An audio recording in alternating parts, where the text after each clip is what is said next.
આજ તો સવારમાં સૌથી પહેલા ઘઉં દળવાનું કામ ચાલુ કરી દીધું પિનલે. ગુડ મોર્નિંગ બધાને. બસ અહીંયા તો ભાખરી ને ચા બની ગઈ હતી, ચા રેડી થઈ ગઈ હતી, એટલે પછી તો આપણે જમવા બેસી ગયા. હું ને પિનલ જમવા બેસી ગયા સાથે. અને બીજી બાજુ ગામડેથી આવેલી તુવેર દાળ મમ્મી એક ડબ્બામાં ભરતા હતા. અને બીજી બાજુ આપણે ખાતે જવાનો ટાઈમ થઈ ગયો એટલે મમ્મીએ ટિફિન ભરી દીધું.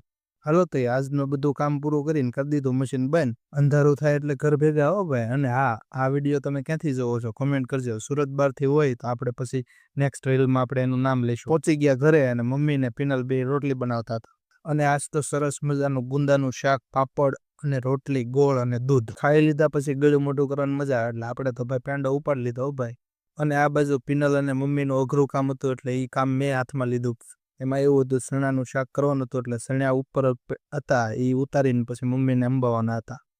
આ બધું જ કામ પૂરું થઈ ગયું પણ પિનલનું કામ પાછું ચાલુ થયું, પોતા કચરા પોતાનું. અને છેલ્લે આ એક ડ્રમ એને ચડાવવાનો હતો એ ચડાવી દીધો. બીજી બાજુ બહારનો વ્યૂ કંઈક આવી રીતનો જ છે.